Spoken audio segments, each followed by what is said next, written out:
to the A to Z program with your host, Eric Zant.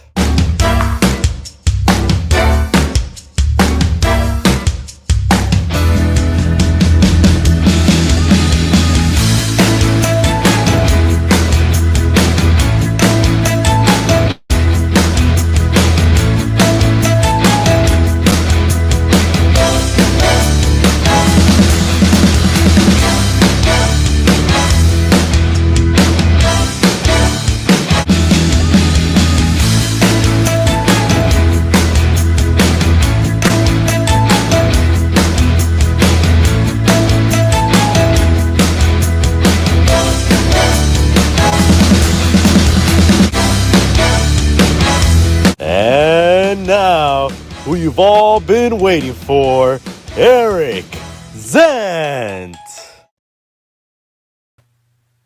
Oh, I love that introduction. That's the greatest. Thank you, everybody. Thank you for coming. Thank you for tuning in on this beautiful Friday night. I'm Eric Zant. You are on the A to Z program right now. And without further ado, that lovely, beautiful introduction montage of me, which, may or may not be one of my favorite things, was done by none other than the man who is behind everything on the program. He is none other than David, the producer, Joaqui. David, where are you?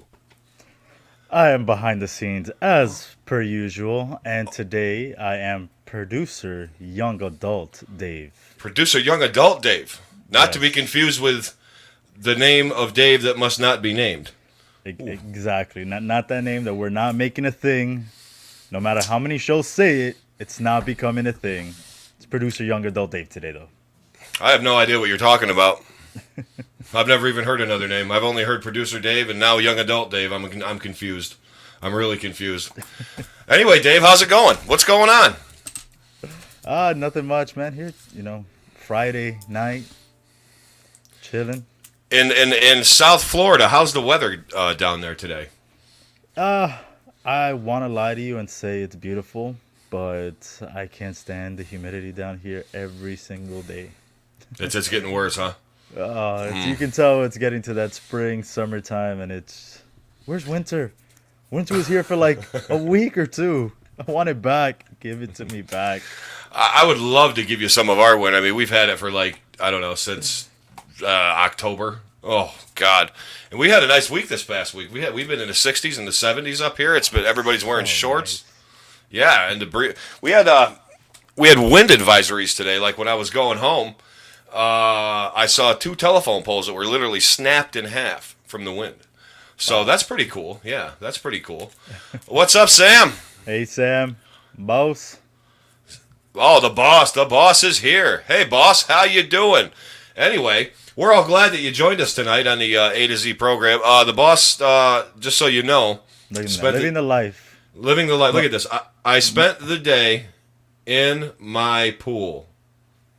Must be know- so nice. Sipping on that whiskey. Dave, beers. one day I hope that you and I can achieve the level of success that the boss does. That you and I slave away, and I'm a media personality. You're a media personality. You're also a producer, and we're both writers. And here we are, like at our desks, and providing all this content. And then the boss is just sitting there in his pool with his whiskey. He's got his Mets hat on. He's got his Mets floaties on his arms. Just so he doesn't fall into the little part that's 3 feet tall. And good for him. I'm glad he's basking in the Florida sun where he should be. Absolutely. I'm sure he had a nice little barbecue with his buddy. Said he was traveling down there to meet up with him. So I'm sure both of them had a nice, steak, some grilled corn on the cob, mashed taters. Mashed taters. I'm sure. I hope that his friend mashed them by hand and prepared them. Of because course, you know what it was? It was probably Steve there, with his hands on the mash, and then you have his friend, the bunk man, go right behind them, all Patrick Swayze ghost style, and they probably both together, mash them together so it gets all nice and soft. It's like, oh, no, right here. No, you missed the spud here. There you go. Mash that. Mash that up. Oh, come on, put that comment up, Dave. Put the ones the boss just put up. Oh, you guys. I meant that we write for our. I write for my shows and for my other show. I never said I was a pop culture network writer, boss. I was just merely commenting on the content of my own side of the You pop can go culture look street. this man up on Pop Culture Pros and type in his name, and there's plenty of articles that are gonna pop out from there. So what I said was true. just say. What I said was true. It's not all BS here, Mr. Faraci. But anyway, thank you for watching, everybody. Thanks, boss. Thanks, Sam. And From your Friday night. yeah, and thank you for we apologize for you and Bunker's pinochle game. So if you guys can spare the minute to be provided with quality entertainment provided by Dave and I, we would appreciate it. So anyway, popculturepros.com, Pop Culture Pros on Facebook. You want to catch Dave and I right now, tune in us live. Pop Culture Pros, all one word, on YouTube. That's where we are right now. You need to be there. Or you can just search the A2Z Program on YouTube, and it should come up right there. That's true. I didn't think of that. Dave, that's why you're here, Dave. That's because I can't, I just, my mind goes to so far, and then there's this giant crevice that I can't get over, and I'm stuck with it. I just make it easier for you. That's you it. really do. It's you're like the pocket calculator, that something that helps, like a tip calculator. I don't know, something like that. But anyway, Dave, there's a lot of weird shit happening this week. I have some of these some headlines. And if you don't mind, Dave, I would like to share some of these headlines with our wonderful viewers. What do you think? I think that'd be great. I think we need some news, to end our week, especially some unusual news. Some unusual, it's not so serious. It's real, but not so heavy. It's not, the gloom and doom we're gonna stray away from. But today we're gonna do some not so serious headlines. And Dave, the first bit of news I want to share with everybody is absolutely fantastic.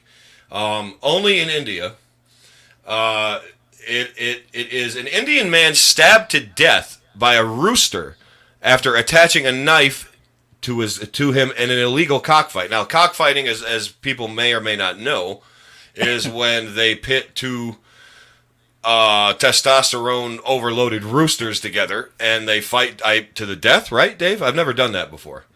So I haven't either. First off, I want to know where cockfighting is legal for them to have to put illegal cockfight. Exactly. and then on top of that, they're attaching knives. I mean, aren't those? I'm looking at this picture of this rooster, and I wouldn't want to get scratched by that. I mean, wow, that could turn septic. But anyhow, an Indian man was stabbed to death by his own rooster after he attached a 3-inch knife to his leg at an illegal cockfight, police said Sunday. Oh boy. Thengula Satish, who's 45, was stabbed in the groin. Ooh, in the groin, Dave. He got him in the worst spot possible. So he stabbed him in the groin when the bird had just turned around for the fight. He fluttered in panic, according to police, and I'm not even going to pronounce that village in Telangana State. I apologize for those that live there who are watching. I am not good at enunciating or pronouncing anything. Satish was hit by the rooster's knife in his groin and started bleeding heavily, Police Inspector B. Jivan said, revealing that the victim died on his way to a local hospital. Wow. So police are now looking for over a dozen other people involved in organizing the deadly cockfight, warning that they could face up to 2 years in prison if found guilty. Now, wait a minute, Dave. Didn't the great Khali do a Punjabi prison match in the WWE? He definitely did. There was multiple of those. There was multiple of those. So what did they look like? Like what did that whole construct like look like when they did that? It looked all like bamboo-ish, you Ooh. know. So there was big bamboo. There was like a big bamboo outside, like let's say by where the guardrails would be, and then there's like an area on the outside, and then the ring had its own, like let's say bamboo cage style. Oh my And god. the way to win this match is by escaping, but you have to escape the first set of bamboo and then get out of the next set of bamboo, if I'm not wrong. Someone might have to fact check me there. I've only ever seen a couple of these, and the last one I saw was Randy Orton and Jinder Mahal. No, that sounds awful in its own. Like I wouldn't even want to wrestle in that. But anyway, this poor guy. I mean, so the rooster who survived has photos tied to it with a rope and pecking grains at the police station. That went viral on social media in his native India. So we may need to produce it before the court. The police chief said, because in the fights banned in India in 1960, two birds with a knife or blade attached to each one fights until one dies or flees. So that's cool. So you're going to be eating fried chicken nonetheless, or curry chicken? Was that what they eat there? So despite a nationwide ban that remained common in southern Indian states of Telangana, Andhra Pradesh, Tamil Nadu, and Karnataka, under the watch of powerful local politicians with big money bets. So there you go, Dave. Corruption, number 2. Okay, so you got illegal cockfighting, number 1. You got corruption, number 2. So how do we know Cuomo's not there? How do we know who's your governor? Jeeves? Franklin McGee? What's his name? DeSantis, I'm sorry. Yeah, I bet you those two either got it on like on the direct screen or something like that. 'Cause that sounds something the great governor of New York would do. But anyway, yes. Hey, every day we find something new out about that man. Isn't that crazy? You know, David, think about somehow he's still in office. I don't understand. He is. And here's the fucked up part. A year ago, this man was the hero of the world. Because by, mid-April, beginning of May, he had gotten New York. I mean, New York is where the epicenter was of this whole thing. And we were just like, had people dying left and right of this awful disease, awful virus. And it was chaos in New York. All of a sudden, his measures, his policies were being adapted by other governors in other states. And as we went down, others were going up. Then they adapted our stuff, and they went down. And this guy was he couldn't put a foot wrong. How did we know the whole time he was sexually harassing all of his interns and possibly more even before that? So anybody who ever played the douchebag on our show here, so if you didn't douche Andrew Cuomo, you should feel bad because he is a douchebag. Andrew Cuomo, you suck. We got to get a picture of him and just put him on the bag. I think we do. Stamp right there. Just a native resident of the douchebag. Yes, he is the douchebag. He is the holder of the douchebag. Son of a bitch! What an asshole. Speaking of assholes, Dave. Oh. This one, I got another quip for you. So there were 2 Florida women dressed up as grannies to get COVID vaccines. Officials say. Now listen to this. The grand scheme did not get very far. 2 Florida women. Here we go. That always has to be Florida, doesn't it? I'm surprised that one the cockfighting thing. I'm surprised that didn't happen in in India province, Florida. You know what I mean? I wonder if they got that wrong. But anyway, 2 Florida women dressed up as grannies, in quotes, in an attempt to get vaccinated against COVID-19, health officials say. Their wacky getup included the bonnets, gloves, and glasses. The whole thing, said Dr. Raul Pino. He's the director of the Florida Department of Health in Orange County. Do you live in Orange County, or you're Miami-Dade, right? Yeah, Orange County is Orlando. Orlando, so that's up in the center, right? Yeah. Or ish? Yeah, center Florida. Is that Bossville, or is the boss below that? No, he's still technically South Florida, even though he's like Fort Lauderdale, Okay. Broward. Oh, okay. So he's got the bunker pipeline to go. Okay, I get it. Exactly. He's got that transit right straight to him.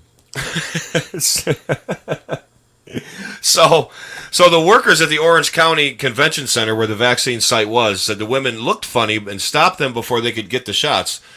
Pino said, according to WKMG TV. There had also been an issue with IDs and driver's licenses they provided. He also added. The duo was coming in for their second dose of the vaccine, and Pino said he didn't know how they were able to get the first shot, and it's unclear they used the same ruse. I don't know how they escaped us the first time, he said. The incident was turned over to local authorities, who issued trespassing warnings to the women. Orange County Sheriff said one of the women was 44 and the other one was 34. In Florida, that's close enough. I mean, they're almost they can get into one of those senior communities. The one can anyway. The other one could be our caregiver, I guess. But it says here, Dave, in Florida, only adults 65 and up, healthcare workers, and assisted living residents and staff are eligible at this moment for the vaccine. Pino said the number of people trying to falsify their identities to get the shot is probably higher than we expect. So it's probably higher than we expect. Of course it's higher than you expect. Do you want to know something, Dave? When up in New York, if you're an essential worker, you know the essential worker, which has been, blabbed and plastered to, it's gotten blown out of proportion up here. But those of us who have worked through this whole thing up here, like the grocery workers, the retail people, the truck drivers, and most importantly, the healthcare officials, and I'm glad they got to get their shot first. I really am, because these people have been frontline doing this all the time. They offered it to us because we work in the public and we have direct contact with the public. Basically, we receive them as they're getting sick, and then the healthcare workers have them when they're right at their worst. So we're exposed almost at the same rate as they are. Almost not as direct, but could be. So they allowed us to get the vaccine. Now, when I went, Dave, I had documentation. I was interviewed on the phone, and they asked me what I did, and I told them, and they said, "Okay, no, you're eligible. Blah blah blah. Come on, da da da." And I had my stub, I had my ID, I had everything with me to prove I got there. Okay, and all I had to do was show them the email like that I had. And I'm calling you out, New York, for this because actually no, I'm not, because I'll tell you what happened next. So I got there. I showed them the email. There's all right. Come in. When I got to the second girl, see, we have phase, like they have like checkpoint Charlie every 10 feet. But I was surprised at the first one. I just showed the guy the email. Boom, you're in. The second guy I showed, gave him my number. Boom, you're in. Then when I got to the girl at the table, she's like, "Okay, I need your ID. I need this. I need that." I'm like, "Oh, okay." But she never asked me for my proof that I was an essential worker. Now, co-workers that were before and after me did, but I didn't, and I heard of other people that didn't. So I guess what I'm trying to say is I think a lot of fraud is happening, and that's sad, but at the same time, is it? Because that means people are being diligent on trying to get the vaccine and it's being given, or I know it's bad, because you shouldn't deny elderly people or those who are in need of it for health reasons before you. Gray area, Dave. What do you think? I don't know. It's not right either way, but It isn't. There is definitely a gray area. I do think essential workers deserve to get it first, and then after that is where you really get the gray area.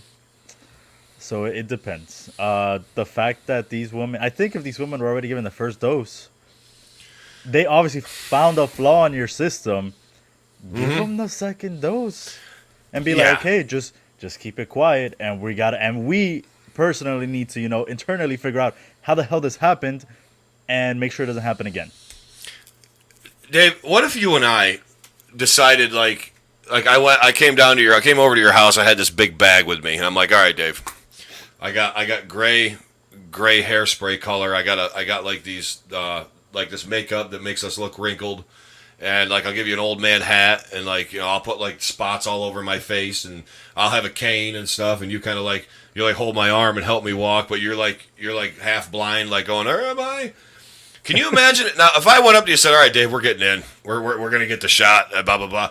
How would you feel about that? Like, that would be like a giant, like, I mean, we'd need balls that big to try that as it is. But I don't know if I could do it. I think I would want someone to like record me just in case I do get away with this. Yeah. Yeah. We would need like a line to play like our grandson or your grandson or something or my nephew. Like, there's my He's our what is it? Our our caretaker. Our caregiver, yeah, our caretaker. Okay, Uncle Melo, come on, let's go.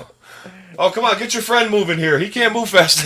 That'd be fucking great. My thing would be like, okay, if they want to say, sir, you're not this, I'd be like, well, I identify as being an old man. Yeah. What are you gonna say now? Huh? Yeah. Are you gonna say that I'm not? How do you know how I feel? You telling me I'm not an old man? I mean, as Faraci would say, like, Eric doesn't even need any proof or documentation. Everybody knows he's an old man, so they probably give me the shot. Oh no, you're first, Grandpa. Get over here. They're like everyone's letting you throughout the line, like like when you get like they're like you sit on a bus, you're like, oh no, you can go first, sir. It's okay. Let the old man through. Oh my God, they probably would. Oh hey, who's here? Bambi's here. Hi, Bambi. Hello, Bambi. What's up, Bambi? How you doing? How you doing? Said that apparently on Monday it goes to everyone 40 plus here. Oh, good. And that our governor down here in Florida was such a gracious man, thinking about others, that he allowed people from other states and South America to get the vaccine. Wow. What happened? Did he eat some Jello and like feel like good about himself or something? He knows that we can't close down Disney, man. Oh, that's true. No, you're right. We can't close down Disney. Disney cannot go down, and hopefully, I mean, we'll see what happens with these cruise lines, but that's also a big hit for Florida. That is a big hit for Florida. My God, Is this now? When is this guy up for re-election, or did he just get elected? I think. I'll look that up. He up soon, maybe. Well, look that up, and I actually have another. I don't believe this one. I mean, I believe it, but I don't believe it. There's a woman who went missing 2 years ago. She was discovered alive at sea.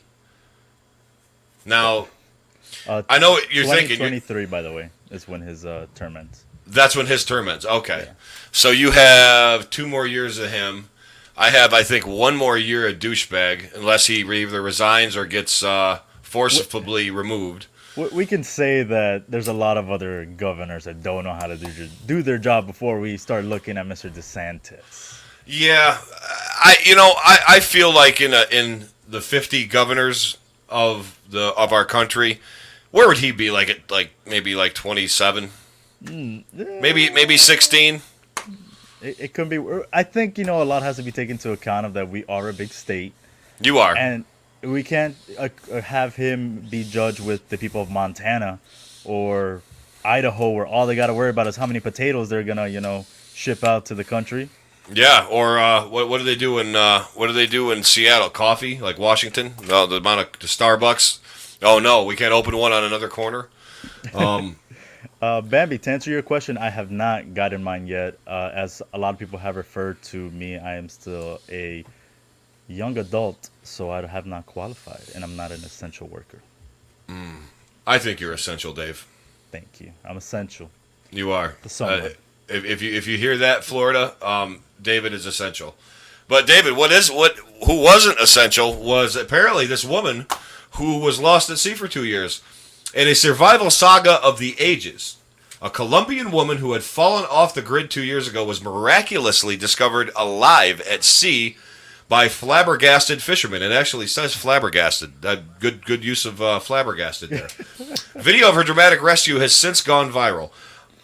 Thank God I was alive, said Angelica Gaitan, 46 of Colombia, who was found Saturday by Roland Visbal while floating 1.2 miles off Puerto Colombia.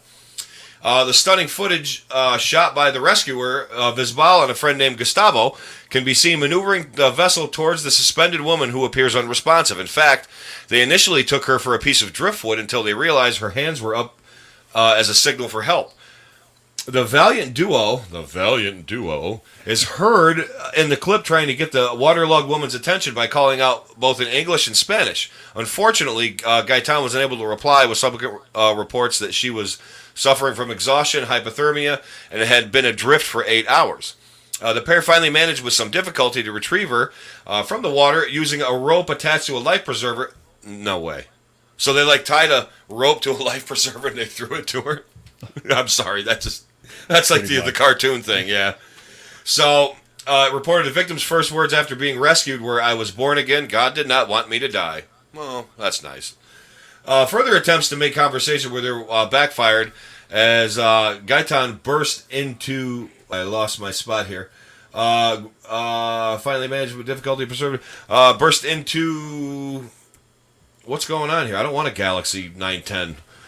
Burst into tears on camera. On camera, apparently to overcome with emotion over his terrifying ordeal. Why do they want to sell me a fucking phone when I'm trying to read the news?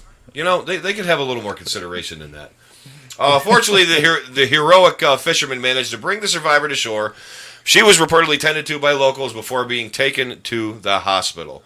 My God. After Gaetan was identified, the harrowing backstory came to light. As it turns out, Dave, the drifter had fallen out of touch with her family 2 years ago. They had no idea where she was. She later told RCN Radio that the gut-wrenching predicament was a culmination of 20 years of domestic abuse she suffered at the hands of her partner. The abuse began in her first pregnancy. He beat me violently, abused me, and she revealed in a shocking interview, in my second pregnancy, the abuse continued, and I couldn't get away from him because the girls were small. Unfortunately, despite Gaetan's reporting the alleged incidents, police only detained the abuser 24 hours, after which he returned home and resumed assaulting her, reported the Mirror. Tipping point came in 2018 when, according to Gaetan, her partner broke my face, tried to kill me. Nice guy. Unable to stomach her situation any longer, the distraught woman ran away and ended up staying in Barranquilla for 6 months. An eventual attempt to seek help at a homeless shelter failed, and she fell into a deep depression.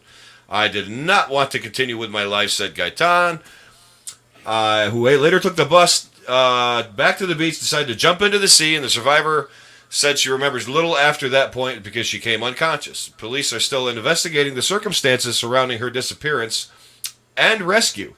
Local media has since located her daughter, Alejandra Castablanco, who, along with her sister, is raising money to move her to their home in Bogota. Now, wait a minute, Dave. Are you confused as I am? I just don't know why she would want to go out that way.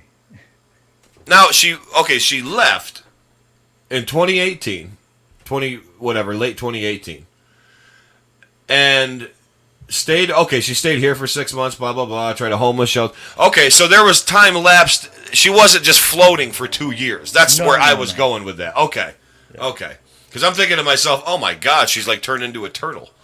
That's where I was going with. I didn't know. She was really... No, she had just been missing for 2 years, but she apparently had been floating in the water for 8 hours, which is insane because she wanted to kill herself, and I think that's just a horrible death. That's a horrible death. That would not, if I had the choice, that is not the route I'm going.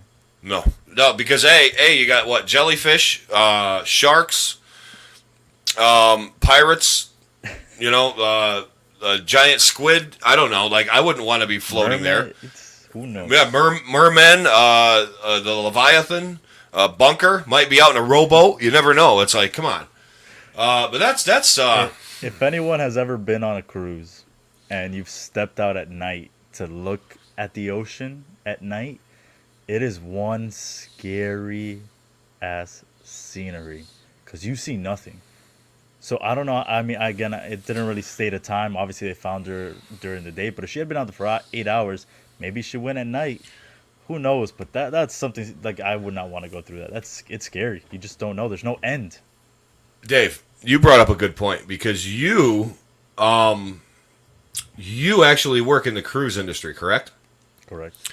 So you've actually been out at dusk, evening, and night, right when it transitions to where you can't see anything but darkness. Now, I feel if you are floating in the middle of the ocean, miles and miles out at night, that has to be the pinnacle of complete loneliness.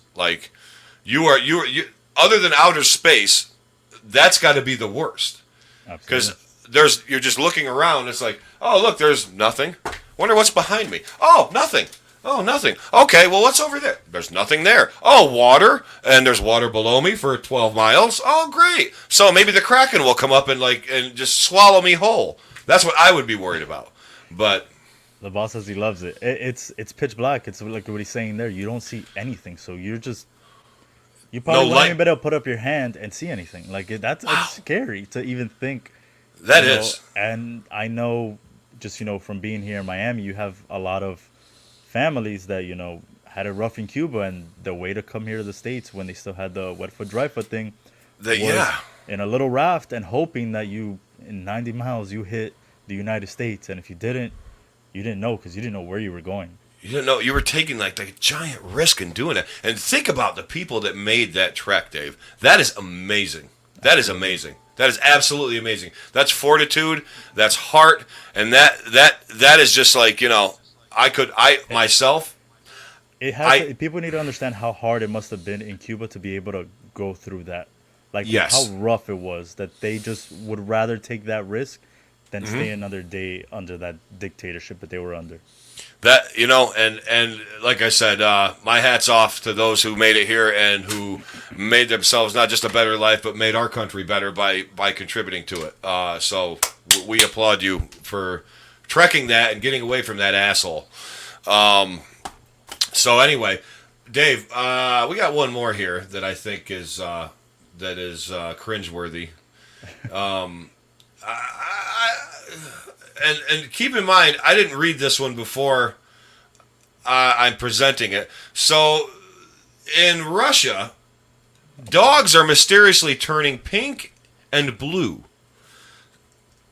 Pink and blue. They're mysteriously turning pink and blue. Blue and pink, it says. I'm reading it backwards. But packs of dogs in eastern Russia are inexplicably turning up pink and blue. The bizarre phenomenon has occurred in and around the town of Dzержinsk. Alexeish? I don't know. Dzержinsk? I'm just going to pretend I know how to say that. About 242 miles east. Okay, it's about 250 miles east of Moscow. Near the abandoned same name Orsted Klenko chemical plant that once manufactured highly toxic hydroyanic acid. That's exactly what it says. Which is also a core ingredient in the once commonly used Prussian blue dye. Oh, I've heard of that. Bob Ross used Prussian blue when he painted. Good way to go, Bob.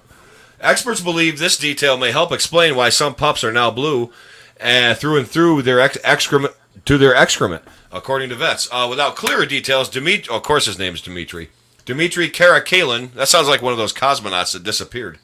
Head physician of Zarashishta Veterinary Hospital officially blamed the blue hue on some kind of chemical. Oh, wow. Wow. Why is this man not getting the Nobel Prize? Well, why do you think the dogs are turning blue, Dr. Dimitri? It's probably some kind of chemical. I mean, my God, Bunker could have came up with that. Anyway, without clear details, he's blah, blah, blah. He officially blamed the blue hue on some kind of chemical which doesn't appear to have harmed the animals physically. I don't believe that. So there's a picture of a blue dog here. You see that, Dave? Yes. If you could, see if you can put a picture up of that blue dog. This is actually what these animals are looking like. Like, this is what the chemical is doing to these. Now, I have to say, he's kind of cool looking. But what the after effect of this poor dog? I don't know. He looks healthy. He just looks blue.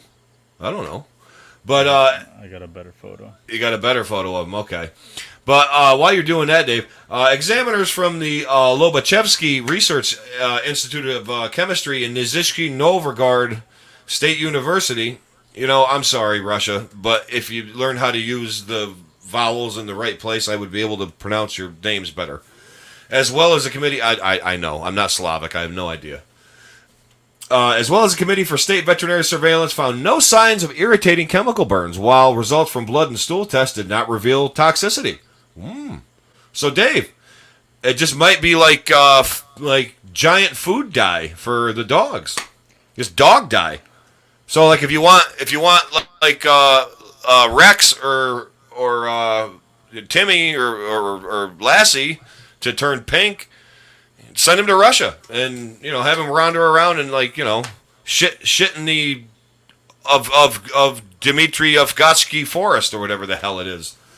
I mean, don't people already do that where they dye their dogs like parts? Is that a thing? Is that a thing?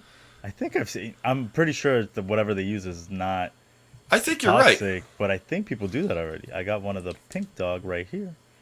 I think you're right. I've heard that before. I've definitely heard that before. Yeah, I think people do that. I think they do that. And of course, if this catches on in Hollywood, every one of their frickin' poodles is going to be pink and blue and purple, and for Christ's sake. So, what was the end result of this? Well, the city, east to west, well, okay. Some are calling for an investigation of a chemical dump in another area of the Dzержinsk, I might have just said that right, Dzержinsk, where 300,000 tons of toxic waste unloaded after the Cold War. Ooh.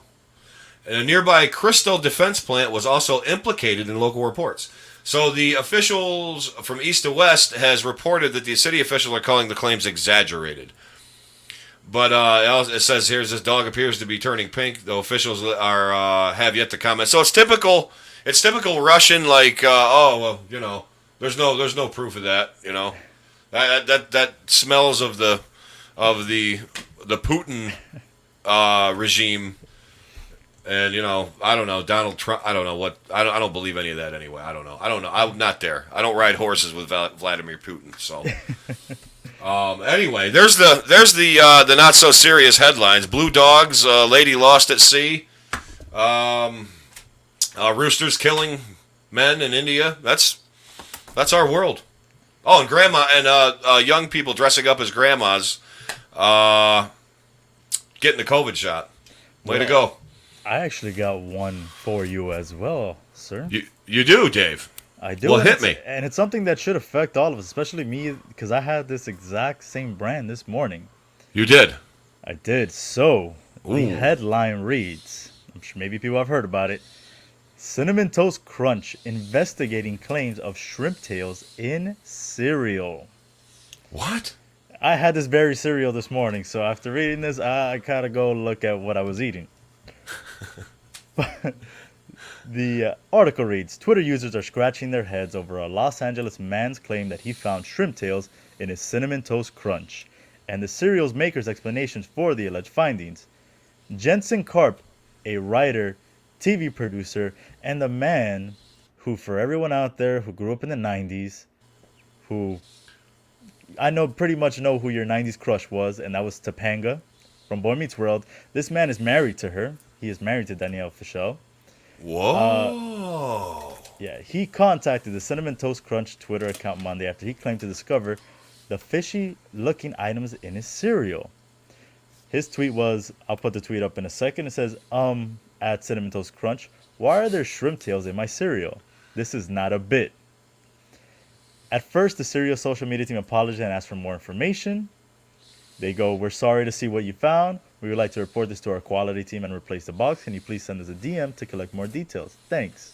Wow. The Cinnamon Toast Crunch Twitter account then claimed that what Karp thought were shrimp tails were actually an accumulation of cinnamon sugar. Here's what they tweeted to him. After further investigation with our team that closely examined the image, it appears to be an accumulation of the cinnamon sugar that sometimes can occur when ingredients aren't thoroughly blended. We assure you that there's no possibility of cross-contamination with shrimp. Karp was skeptical, very skeptical, so much that he accused the cereal manufacturer of lying, posting another photo of the pieces, where he goes, okay, well, after further investigation with my eyes, these are cinnamon-coated shrimp tails, you weirdos. I wasn't all that mad until you now tried to gaslight me. He says he then went deeper, digging deeper into the cereal bag, part of a 2-pack purchase at Costco, and made other discoveries. I was convinced to go back through the bag since when I first noticed the shrimp tails, I freaked out and closed the box. Here's all my findings, which also now includes a weird little string. No. Yep. He found more shit?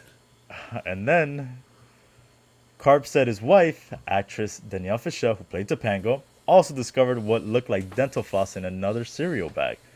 Update from his Twitter. My wife has a stronger stomach than me and checked the other bag in the family pack. God, what? You don't. Why would you put that? Has a stronger stomach than me. Has a stronger stomach than me. All right, tough guy. You know. This one seems taped up and also appears to include, I don't even want to say it, dental floss. Karp eventually came to the theory that the box was somehow infested by a rat that left droppings in other collections. So there's pictures of this of the shrimp and the dental floss, or yes, I will do this right now. Yeah, I got to see that because for all of our viewers out there, I know you guys definitely want to see this shrimp tails. Oh, I definitely want to see the shrimp tails and cinnamon toast crunch. That's one of my favorite cereals too. Oh my God. I had it this morning. Now I gotta go back and look at my bag. Oh man, Dave, what? So that's the bag, and this is what cinnamon toast crunch is. I don't know if you can see my mouse. Is saying is the that's the fish tail. That's the fish, the shrimp tail. Or the shrimp tail. They're saying that it's basically their cinnamon sugar clumped up that made that. So let me go down. This is their Twitter. Then this was him, looking at it again. Okay. And say these are shrimp tails. There's no way this is a clumped up, cinnamon coated whatever sugar. Okay. All right, we're gonna keep going, and here we see all the other shrimp tails and the string that he found in the bag. Down here. Wow. And last but not least, this right here, I believe, is the dental floss they're talking about. In the bag. Yeah. I'm suspect to that, to the dental floss in the bag, because they had too much. That's trickery. I think they could have tricked us in that. However, going up to the shrimp tail, I'm inclined to believe that is a shrimp tail. I'm also inclined to believe that is a prank played by workers, because I can't see where seafood and cereal are being manufactured or processed in the same place, because that's like what, wheat and rice and frickin' cinnamon. I mean, have you ever had cinnamon and sugar coated frickin' shrimp? I haven't. I mean, in this fucked up world where they serve anything with anything, they make pineapple fucking pizza and it doesn't belong on pizza. No, it sucks. And all this other shit that people fucking combine that I don't know why, out boredom. I don't know. What I will say, it's like what you said, it could either be a prank, someone either really pissed off and said, hey, screw you guys at General Mills, I'm going to dump this in here.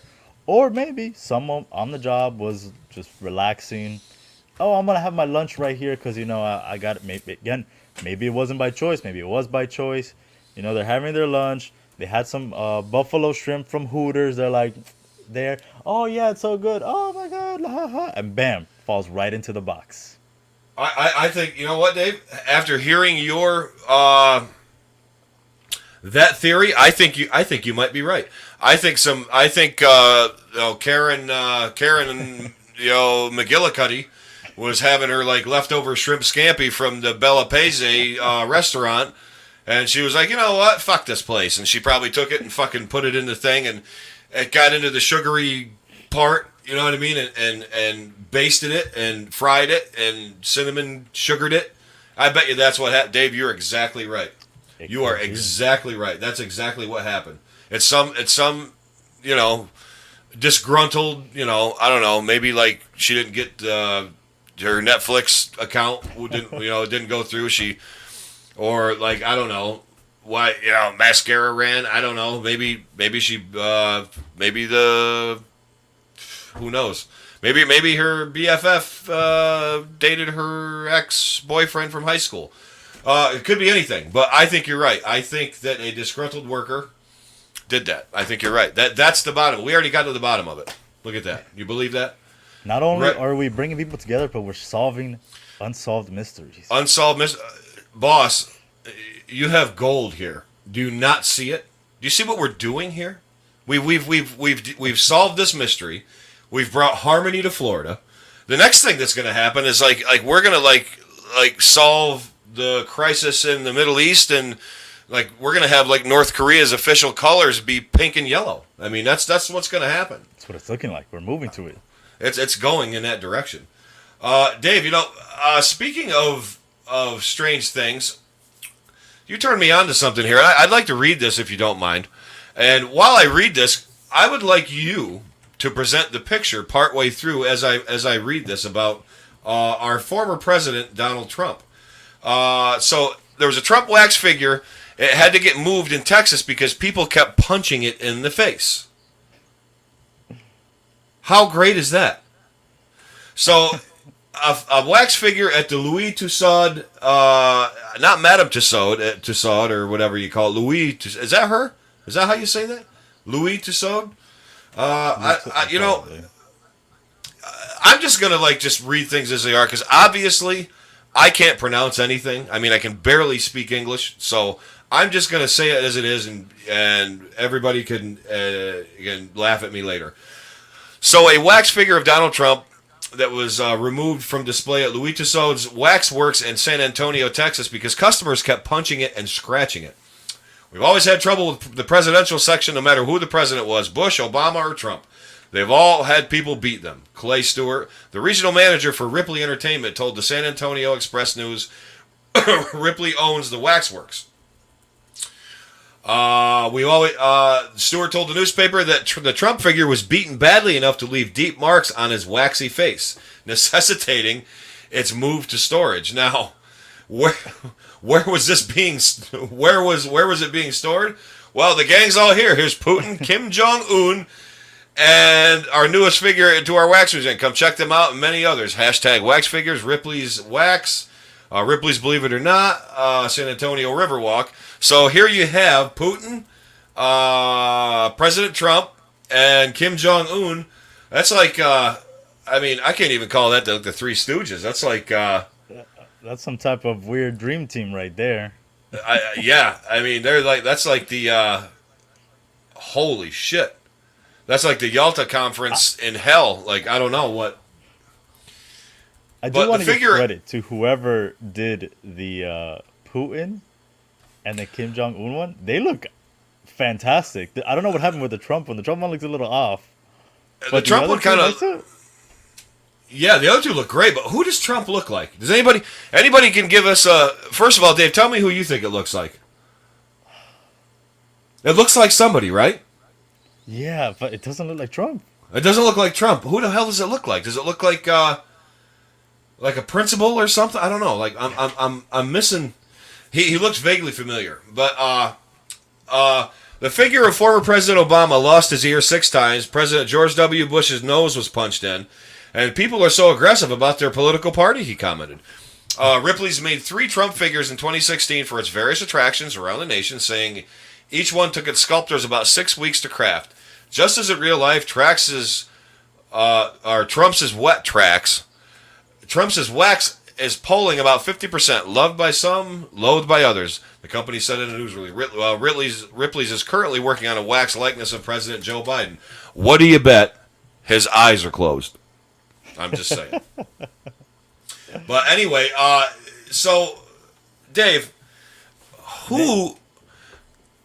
And what's wrong with pizza on pineapple? Sam likes pizza on or pineapple on pizza, apparently.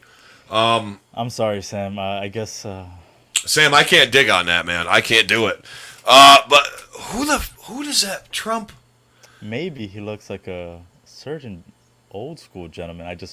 He's the only one that popped into my head. Maybe there's someone else, but let me see if I can pull this picture up. A little John Laurinaitis. He looks like John. It is. It's 74-year-old John Laurinaitis. That's who it is. Johnny Ace. Johnny Trump. Look at that. Imagine if he put the mullet on. Is that the Dynamic Dude era?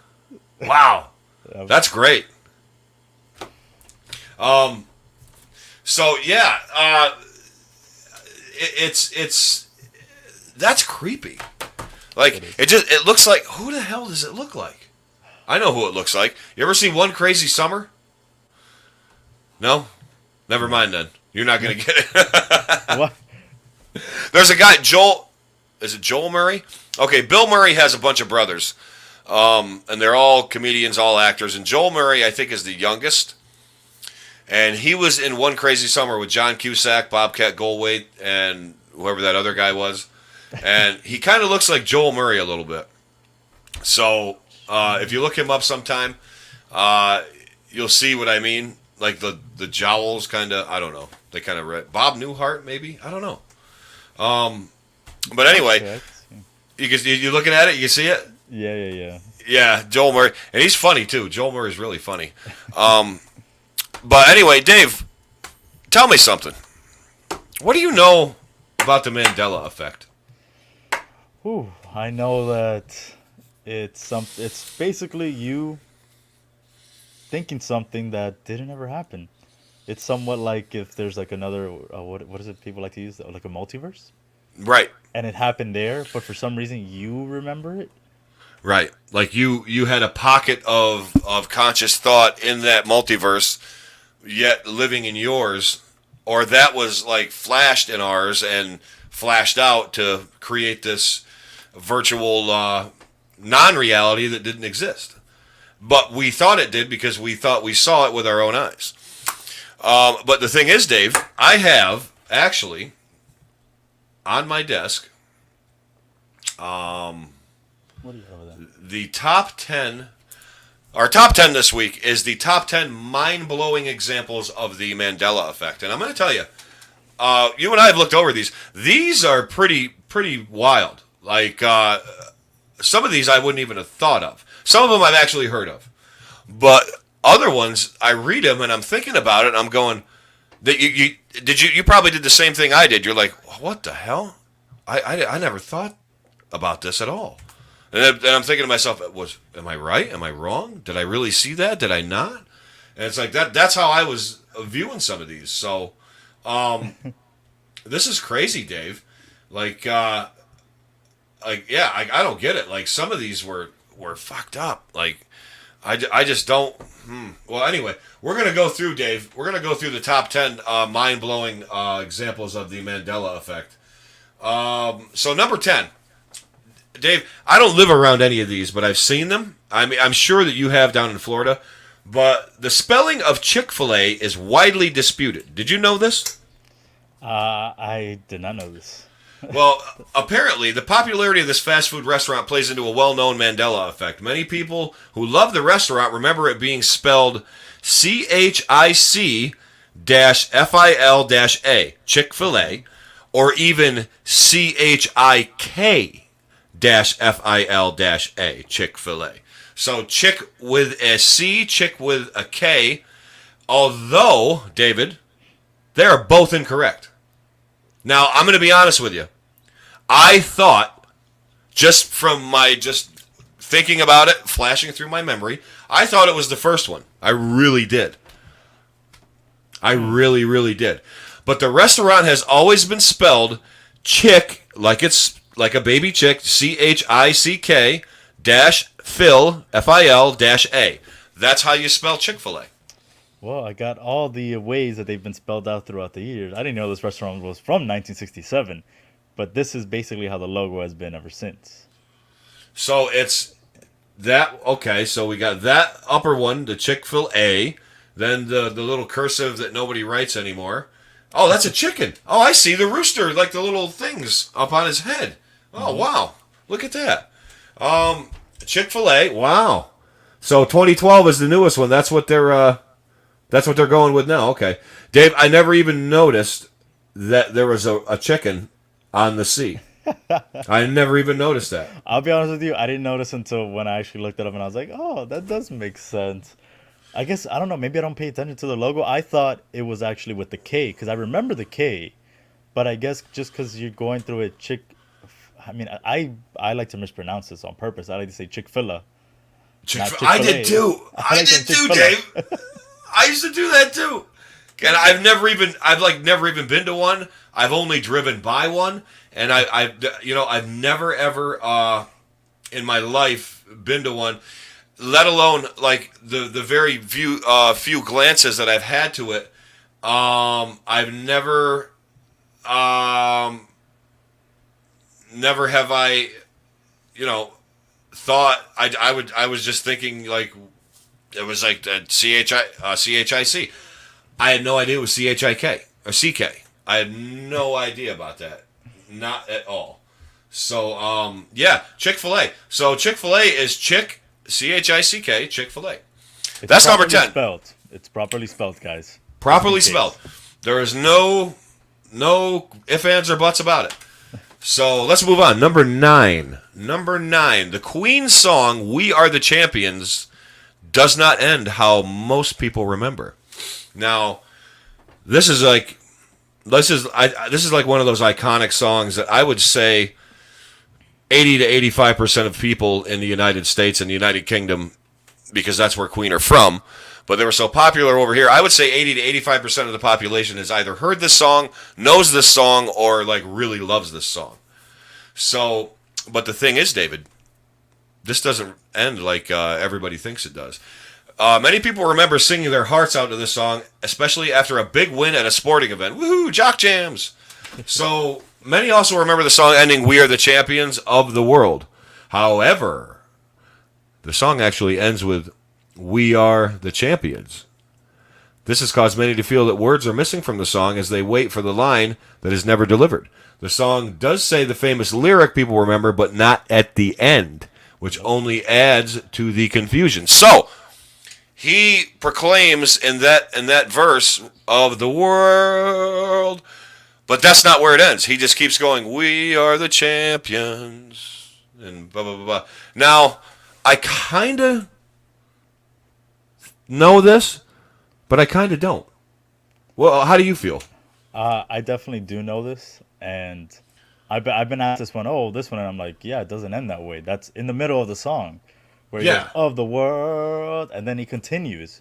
And the only reason I know this was because back in 5th grade, this was one of the songs they made us memorize for our graduation.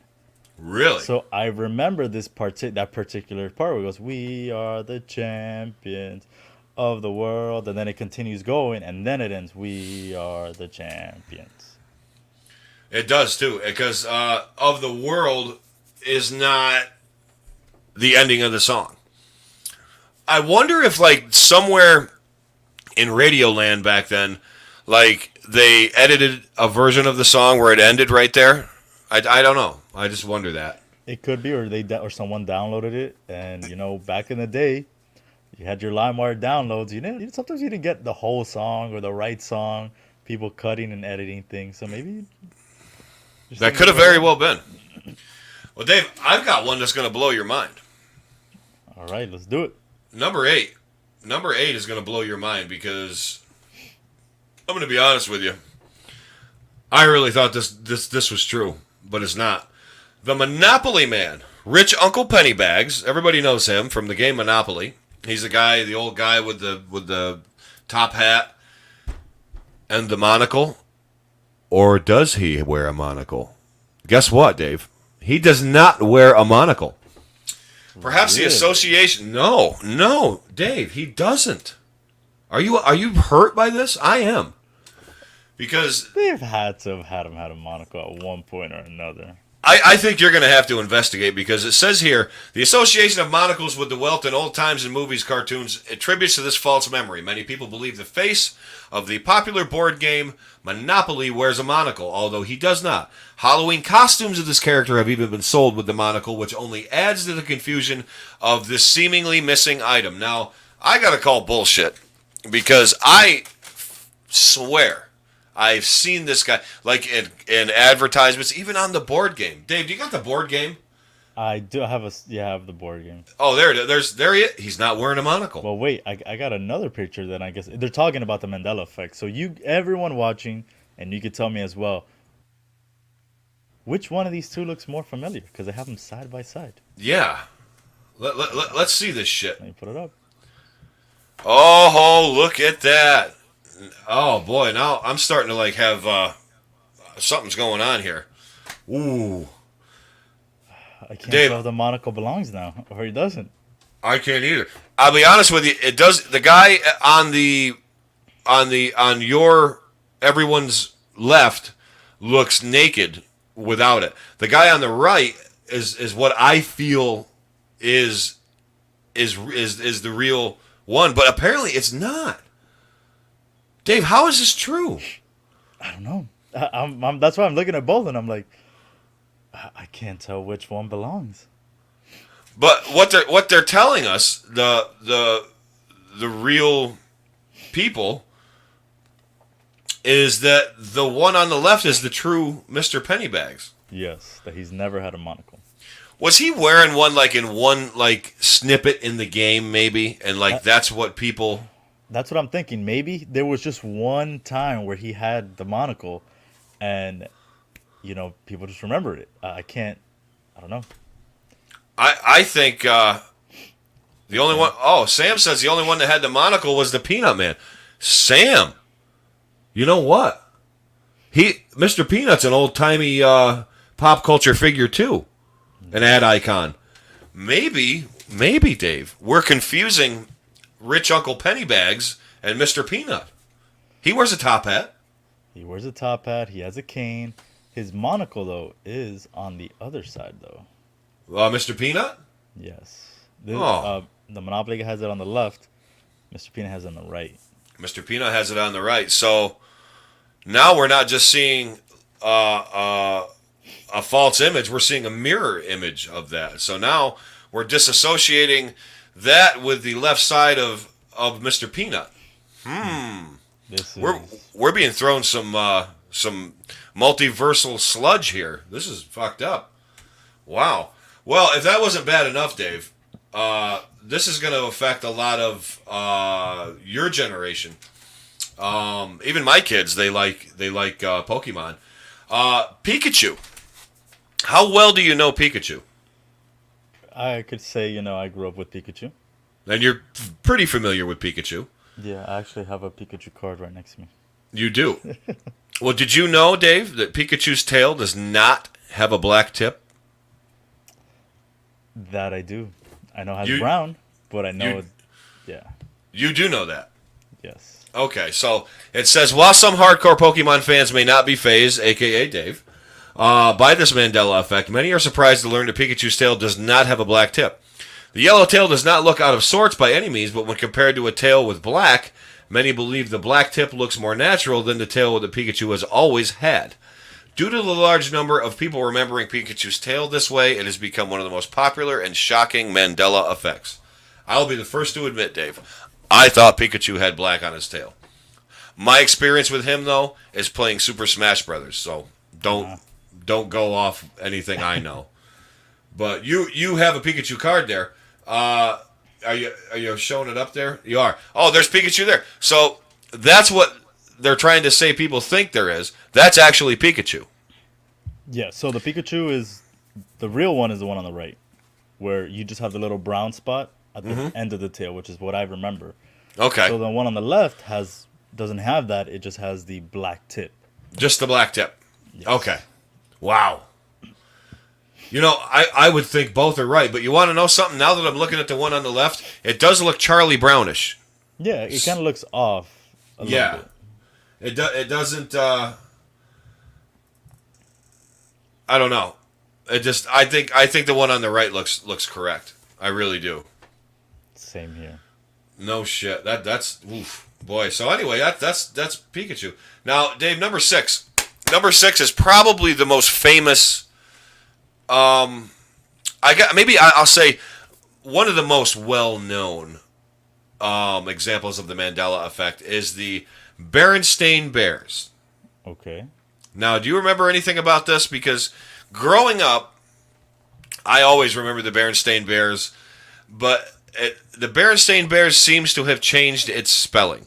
Now, many people grew up reading the Berenstain Bears, books or watching the cartoon. However, this is not how many of those remember it being spelled.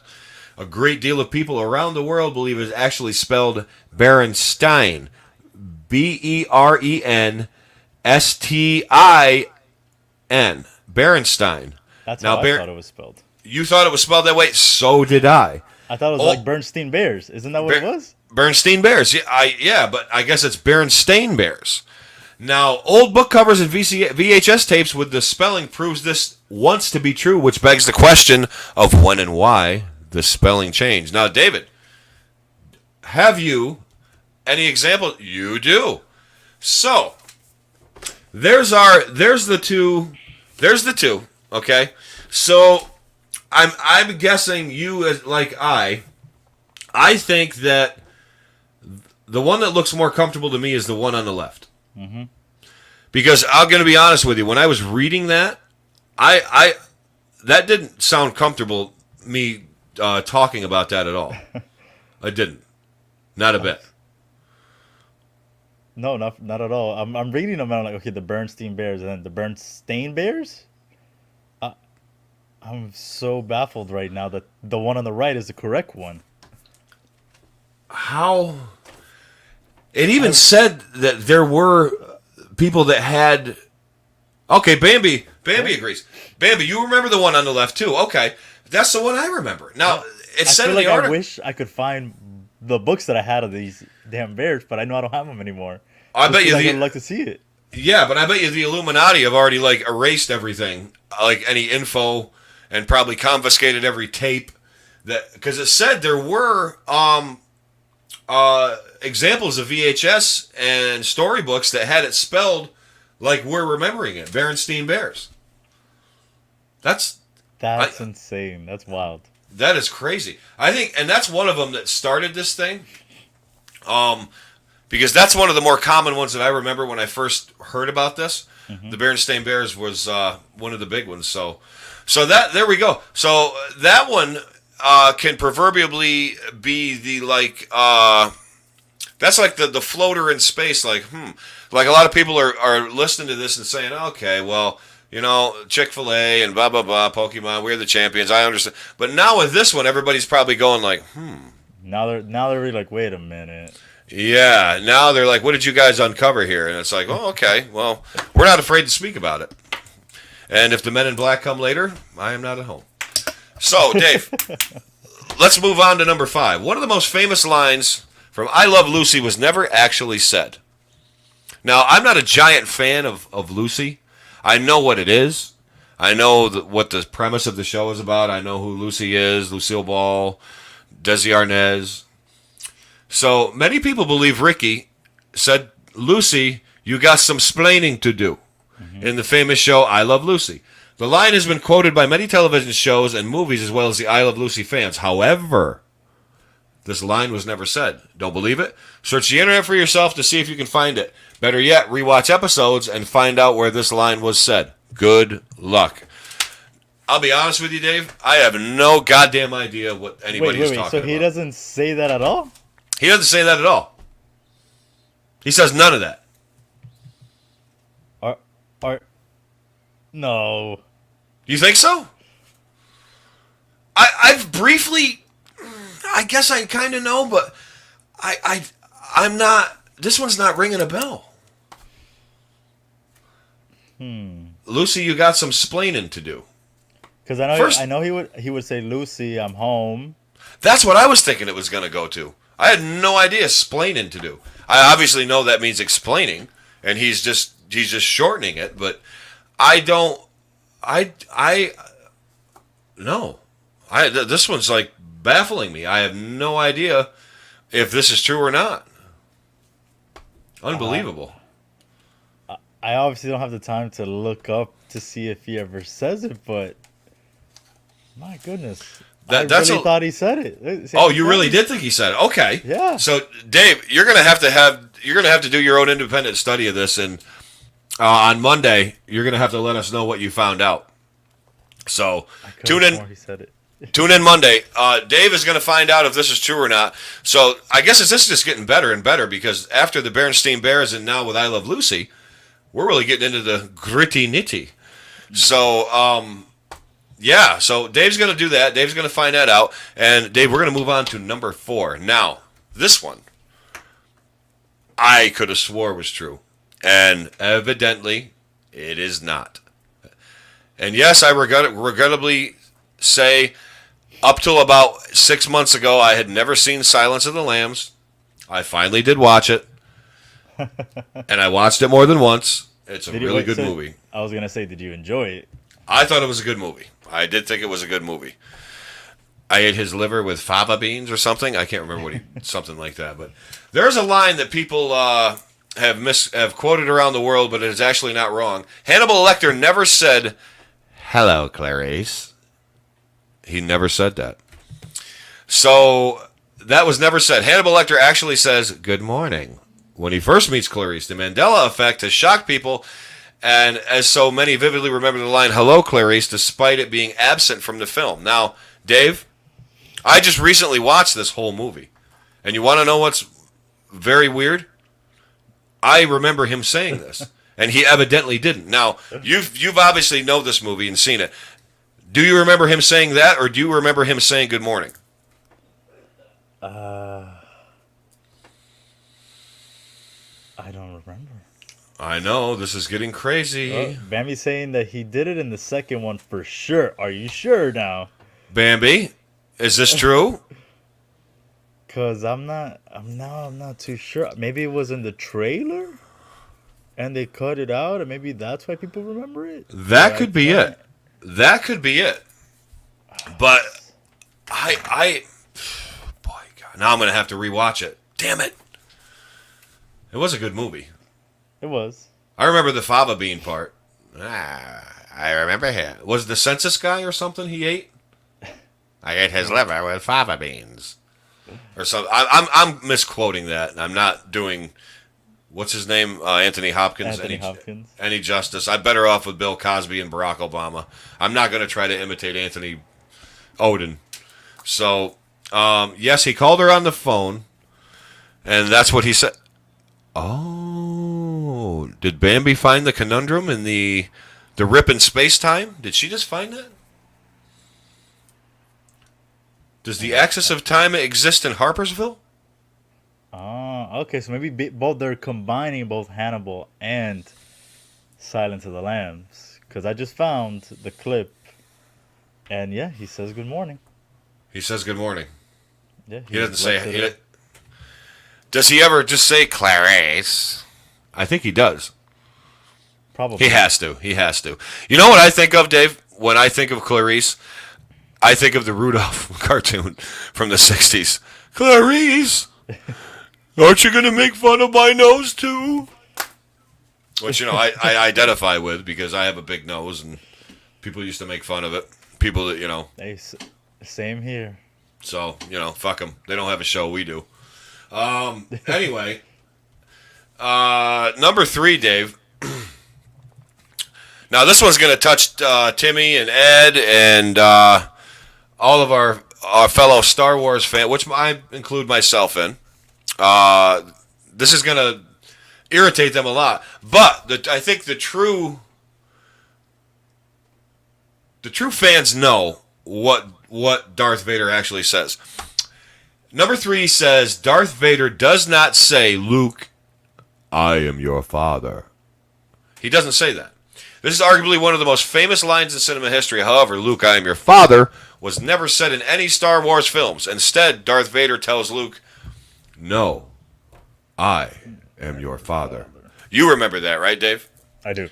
Yes. I kind of feel like they threw this one in to like smooth out the icing of the oh, Tim got it. "No, I am your father." Tim, how are we going to argue with him, Dave? We can't argue with him. We can't argue with him.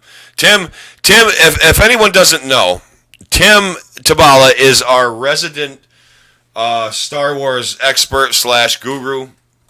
There's not a line, not a movie, not anything extended or unextended that he does not know or know by heart or passionately care about to do with Star Wars. Tim knows it all. And he is, without a doubt, the go-to guy for anything Star Wars. And if Tim says that's what it is, then I believe that. Same here. And I actually... I cannot question him. No, we can't question it. But Dave, you also know, you've seen The Empire Strikes Back enough. You know that it's true. As do I. But it's funny how that took on a life of its own, because there were, for a time, I would joke around and say, like, I would say, like my kids, "No, Nicholas, I am your father," Oh, look, I just said it. I didn't even say, so I said it right anyway. So, feck. Anyway, yeah, that's a common one Yeah. that people get wrong. But Dave, number two, number two is one that's still heavily debated today. Number two is Curious George, and people. I mean, he's a monkey, a little monkey. Monkeys are little, apes are big. He's a monkey, and monkeys have the long curly tails. Am I right? You are right. But Curious George doesn't. Curious George had no tail. Never did. But it says here, Curious George's tail has been the subject of many shocking discussions and arguments in the conspiracy theory and Mandela effect worlds. Although tails are one of the most prominent features of monkeys, as I just said, Curious George has never had one. Many people remember the famous cartoon monkey hanging from trees by his tail and dragging behind him. The missing tail almost looks like an error of some sort, as if the artist forgot to add it. However, you can't believe it. Look at the toys and books and check them out for yourself. So, Dave, on the left, we have Curious George with the tail. Yes. On the right, we have Curious George, supposedly normal. Which one do you, David Joaqui, which one are you more familiar with? The monkey without the tail. The tail to me, even when looking at it now, I look at it, I'm like, it doesn't even look like it belongs there. No, it absolutely does not. And you know what? When they say he's hanging from a tree by his tail, he hangs from his arm, right? Like when he's so. hanging, he's swinging from his arm. Yeah. Because George he's a monkey. He climbs. You know. Yeah, he so can hang from his feet for all he wants. yeah, hang from his feet because they're like hands, like you know. So I found oh, wait a minute. We have to go back. We have an update from Hello Clarice. As Baby says, gentlemen, I found the Hello Clarice clip. She did. Uh-oh. You Bambi, send it to us, Bambi. Breaking Bambi. news right here. Message it to me, and I'll message it to Dave, and we will have it up as soon as we can. So back to Curious George. Dave. I don't know why this one is so highly contested because I don't ever remember Curious George having a tail. Me either. Myself, I don't. I'm not discounting that other people believe that because for sure they could have. But like you said, that just doesn't look natural. No, I got the hanging one for you that you mentioned. Mm-hmm. And I'll prop it up right now. And it's what you said. It's his arm. Yep, he's hanging by his arm. That's Curious George. Because he's hanging out, looking around. He's curious. Mm-hmm. Yep. No tail, though. No tail. No Yeah, tail at all. That one, I definitely never thought he had a tail. I didn't either. I did not either. So that was actually the second. Now, this one, Dave, the number one, before we get into it, I'm gonna send you this from Bambi. Ooh, all right. And while I get into going on a soliloquy about number one, I'll let you examine that and tell me what you think about it. So, number one on the Mandela effect is a classic line from a Disney take on the story of Snow White. The movie Snow White made by Disney. Now, many people are familiar with the movie Snow White. As a matter of fact, I think it might be one of the most popular Disney movies. Made in 1937. Arguably the most famous line of the whole movie is "Mirror, mirror on the wall." Now, this has been re-quoted and reused, that line, and I can't even tell you how many movies I've seen it in, or shows, cartoons, everything. However, Dave, this is not at all what is said in that movie. Really? It is not. The evil queen says, "Magic mirror on the wall," not "mirror, mirror on the wall." It's a magic mirror. And this is quite surprising to many Disney fans who have watched this movie several times and have grown to love it, because the difference is somewhat minor, but it challenges the memory that is extremely vivid for some and has been quoted countless times, causing it hard to believe. Dave, I thought, before any of this, I thought that is actually what she said. I thought she said mirror, mirror. Because there's a band from Sweden, a heavy metal band, a thrash metal band, called Candlemass. I used to listen to in the 80s and 90s. I still listen to them today. Great band. They have a song called Mirror, Mirror. Now, at a young, impressionable age, the first thing you think of is when Mirror, Mirror, like, in your pre-adolescent days is like, when you watch Disney movies and then you became 13 and they weren't cool, but you discovered heavy metal and, you grew long hair and you walked around town with your Walkman and thought you were cool. That was me. But the song Mirror, Mirror is the first thing that popped into my mind, because it reminded me of the Snow White mirror, mirror, because I thought that ugly old bitch said mirror, mirror, but apparently she said magic mirror. It's been such a long time that I've seen that movie that I can't even remember magic mirror. I just think mirror, mirror because that's what a lot of people say. They all say mirror, mirror. Yeah. Dave, what did you find out about what Bambi sent us on this investigation we're doing about Silence of the Lambs? So I actually have it here, and I will play the clip for everyone, and hopefully that will be okay. Excellent. Let's hear it. Let me know if you can hear it. Oh, never mind. Tell me if you can hear it.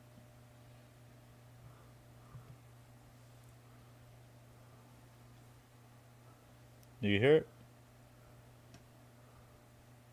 I think so.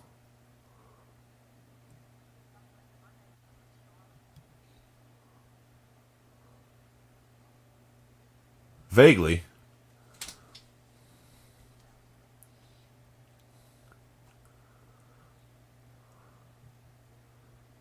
I kind of can hear it. Must be it's a low volume on that one.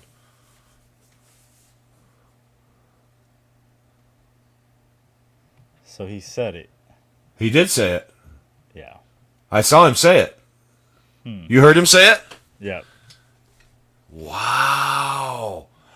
Bambi, what did you do? You figured this out. Holy shit. So, there's two. What was the other one, Dave? The Berenstein Bears. And that one. Ooh. I'm kind of like, aliens are looking more real right now to me. Like cattle mutilation. I don't know. Anal probe. This is, wow. So that really, you have people trying to say no, yet there's proof that it's yes. Oh boy. Oh boy. Lucky, good thing I'm wearing this shirt, huh? The NWO, the New World Order, because apparently it's real, and they're trying to mind wipe us from common things of pop culture that we grew up with. I can't believe that. So I know we got to number 10. I mean, we did our top 10, but I actually have a couple more that weren't on that list, and I guess I can test you quickly before we go. Dave, I want it. I want it all. Let's do it. All right. So you're gonna. I guess we transitioned from AZ's top 10 to testing Eric's noggin. Woo! Bam! Here we are. So then the first one we're gonna do is the Flintstones. Ooh. And the correct spelling of the Flintstones. The correct. So I'm gonna prop them up, and you tell me which one of the two is correct. I'm in. Show it to me. Bam. Ooh. So I have to choose between the left or the right. Correct. Which is the proper spelling of the Flintstones? I don't know. And this is a Mandela effect. Let me see. I'm going to go ahead and say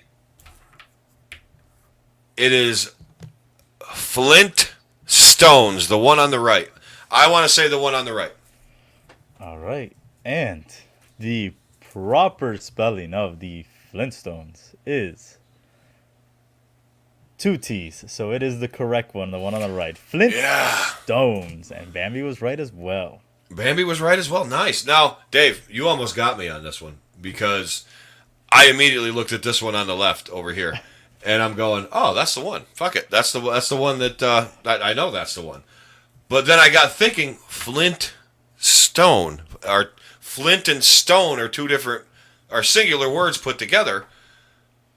Yeah, that had to be it. Good. I'm glad I got that right, boy. I would have looked like an idiot if I didn't. All right, got one more here for you. Another spelling cartoon-ish. Sweet, hit me. And it is none other than Looney Tunes. Ooh. Which is the proper spelling of Looney Tunes. Oh, no.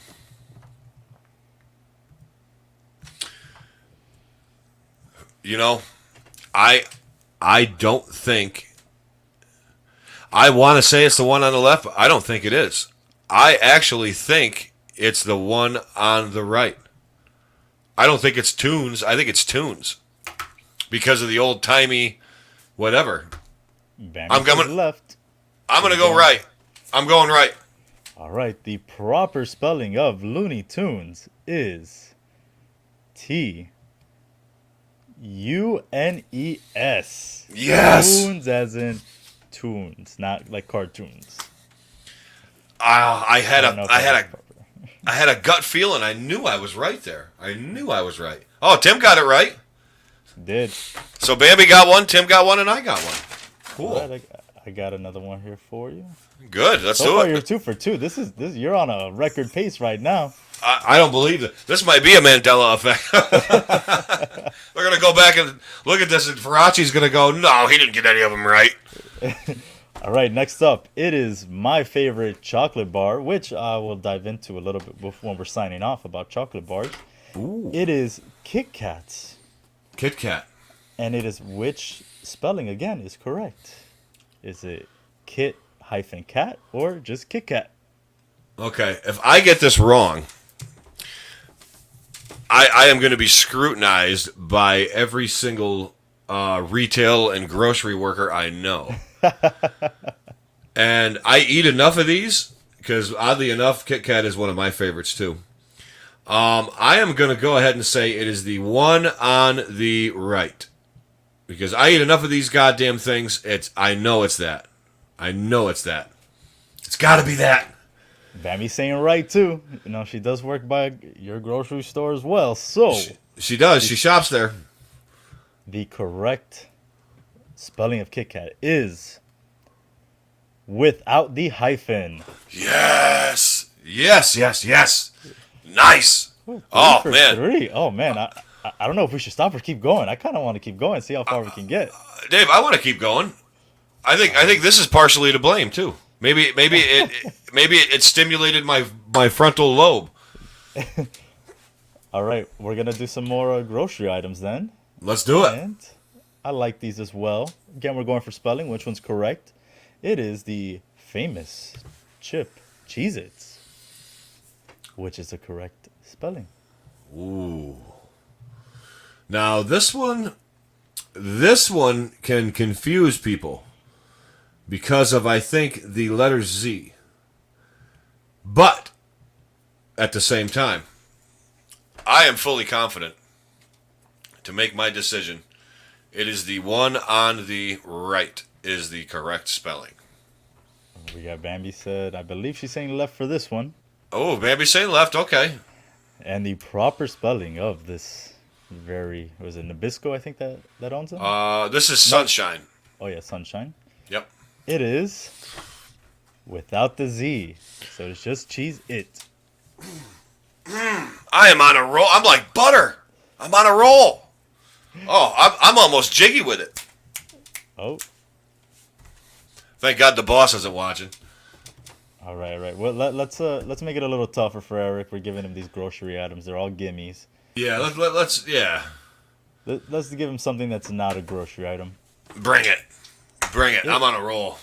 It is a shoe brand. Uh-oh. It is Skechers. Oh, shit. This one's a toughie, I think. Dave, go on my gut. I got to say the left. The left. So with the T. With the T. I have to say with the T. Mammy's also with you. She said left. Let's hope we're... The correct spelling of this shoe brand is SKECHERS.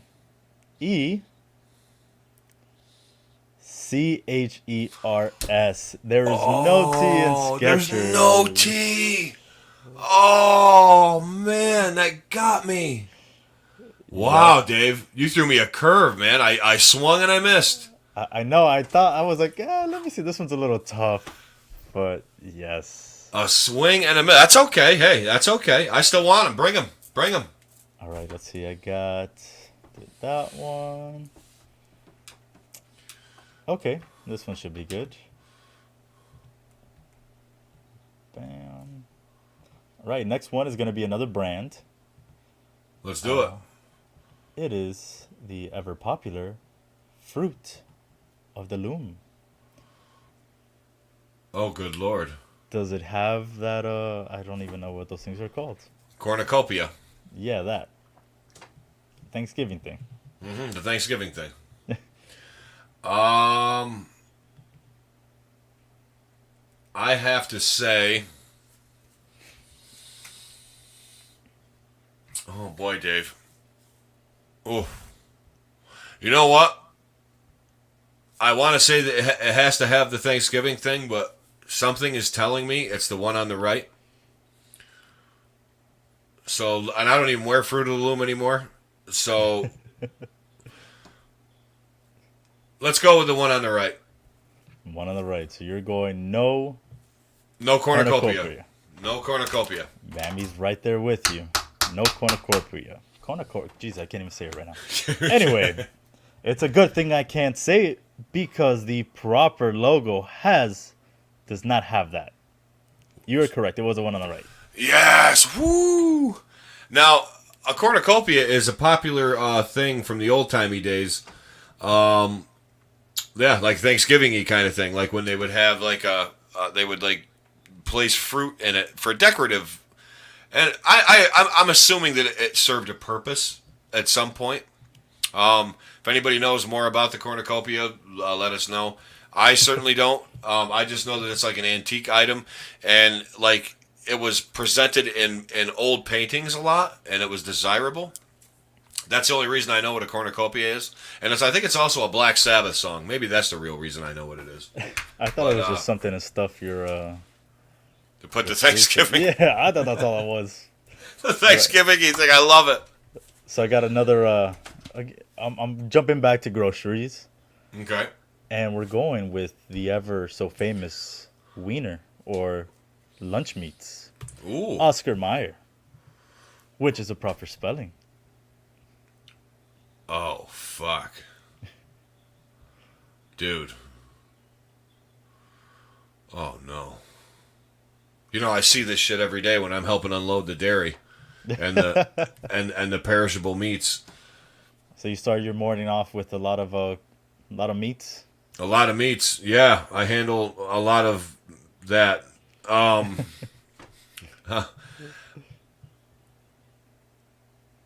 got to say it's the one. Fuck. I'm going to say it's the one on the right. So you're going A. A. I believe. Nope, Bambi first went left, and now she said right. So, the proper spelling of the ever so famous wiener is the one on the right with the A. Oh! And Bergman said, sing the song! Oh, fuck! I should have sang the song. M-A-Y-E-R. That's right. Yep. God damn it. I didn't even think of that. My baloney. You're right, Bergman. But there's more than one song, no? Because then there's a If I Was an Oscar Mayer Wiener. That's right. There is more than one. But so you're both right. But you know what? For Bergman, pulling that nostalgia out of his hat, we're gonna present you, Eric, with your own customized A2Z Program shirt as soon as the shirts get here from China, which are probably on that barge in the Suez Canal. So who knows when they're gonna get here? Yeah. So anyway, Dave, what do you got? You got more? I'm a freight train. All right, so I'm trying to see if I have any more. So I don't know if this will be the last one. Actually, you know what? I found another one before I gave you the one I thought was going to be the last one. And this one, you're just going to see the lettering. You're not going to see the brand. I'm not going to see the brand. I'm just going to see the lettering. So because if you see the lettering, you kind of know which one's the right one. Okay. So that's like a dead giveaway if you showed me that one. Okay. So it's a cereal. I guess it's a cereal show. Okay. And it is Fruit Loops. Oh shit. Fruit or fruit? Fuck. You know what? I think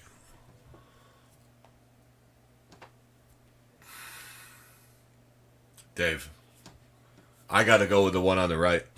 I got to go with because I think Fruit Loops is an off-brand of Fruit Loops. I think that's like the Aldi's brand or something, or the Weis brand. The Aldi's brand.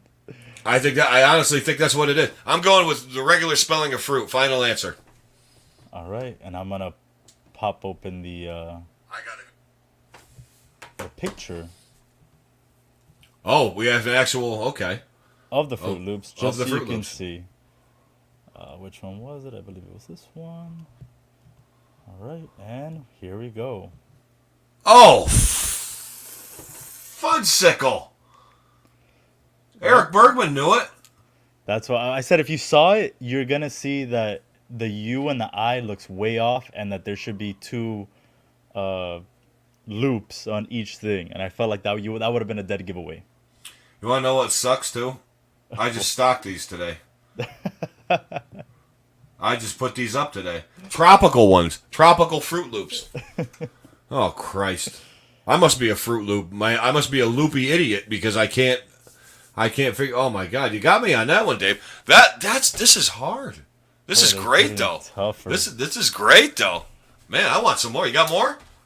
Yeah, let me see. I have one last one that I'm saving just in case I can't find any more. These are cool. Now, this is the kind of thing, too, that I think creates this Mandela effect. It makes people's psyche believe they're seeing something they might actually not be. But then we had those two examples of they actually happen. So well, I know obviously not picture wise, but one of them that I remember hearing about when this all started was the way they would present it to me was like, "Oh, you remember that Genie movie with Sinbad, right? Shazam?" And I'm like, "Yeah, it sounds familiar." And it's like, "Well, that never was a movie." And I'm like, "Wait, what? Are you sure?" I was like, "I know that there's Kazam with Shaq. yes. There's that one." But I was like, I could have sworn that I remember Sinbad playing a genie as well in some other movie. Didn't he? Apparently not. Apparently that is one of the greatest Mandela effects. That's Wait what a was minute. introduced to me about Sinbad. Wait a minute. Sinbad was never a genie? Nope. Are you sure? Yes, sir. It's shocking. But yes. Wow. Is Sinbad still alive? I feel like nobody's heard. I feel like nobody's heard about him in like 25 years. Yeah, no, I haven't heard about Sinbad in a minute.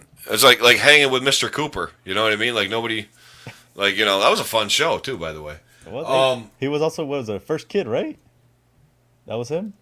He was the bodyguard or the Secret Service. That's right, first kid. He was the head of. Yes, that's right. Did he play a genie in that? No. I was gonna say maybe that's where people confused it. I don't know. All right. I was able to pop one up. This one should be. I think it's easy. Which of the logos is correct? Target or Target? Ooh. Whoo. I'm going with left. Left. That Left. is correct. Yes. Look, Yes. Bambi's saying there's movie posters. I don't I have again. I don't know. No shit. And Eric says Sinbad is alive. Oh. Wow. Did you, Eric, do you know anything about this movie? If you do, tell us. And Bambi says there's movie posters. I would like to see these movie posters, Bambi. And how you have this space-time live outside of the warp of reality ability. Like, what's going on? Are you guys, is there like a coven of witches out there in Harpersville that I don't know about? Or like a bunch of like magicians? Like, is like the upstate New York Stonehenge out there, like in Colesville? I don't know. Like, this is crazy. She debunked the Clarice thing, and now this. Did. Oh no! Oh no! Had to be J.C. Penney, didn't it? But I know for a fact, Dave, because I am a retail fan and a retail of years of past. I'm a dead mall guy. I love dead malls. I love the old buildings, and I love the old retail history. I know for a fact it is the one on the top. J.C. Penney with an extra E. With an extra E. Final answer. Right. The correct spelling of J.C. Penney does, in fact, have 2 E's. Yes. Yes. Yes. Sinbad as a genie. Yes, Eric. Did you know about that?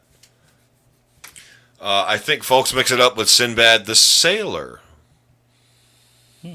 That could be, but I distinctly remember seeing him wear like the MC Hammer pants, and like clapping his hands and like doing something, like making like. That's what I'm saying. I don't. It's all right. So I got another one here, and this one I'm just gonna tell you, because again, I feel like if you see it, you're gonna know what it is. Okay. All right. This is a brand of peanut butter. Now, is the brand Jiffy or Jif? It's Jif. Final answer. It's Jif? It's Jif. All right. The correct answer is Jif. It is not Jiffy, although some people think that it was Jiffy at first, and then they just shortened it to Jif. They did. Because you have Skippy. Skippy, yes, the blue top one. Jif has a green top, I believe, or a red top. Red top. I just, matter of fact, Dave, grocery guy, I just got in squeezable Jif peanut butter. Like you can like crack the thing and just kind of squeeze it on and then plop it up and you're done. You don't have to like spoon it or anything like that. It's like toothpaste. Toothpaste peanut butter. You just brush your teeth with it now. You just brush your teeth with it. MC Hammer pants and hand claps equals don't equal genie. Well, what equals a genie then, Bergman? What? Like, don't tell me Aladdin. Don't tell me Genie from I Dream of Genie. Like I'm thinking like the old Hanna-Barbera cartoons. Wasn't there like a genie named Phil or something? I can't remember. I know there was. And I'm name at the moment. But I saw like a Scooby-Doo thing with him in it. He was a genie and he had like MC Hammer pants and like a hat. And he like clapped his hands or something and let's see. fucked Oh everything my up. goodness! The funniest thing is Jer's so right.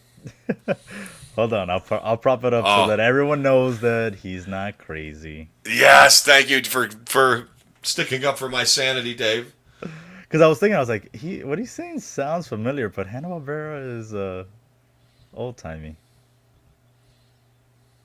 Boom. There you go, sir.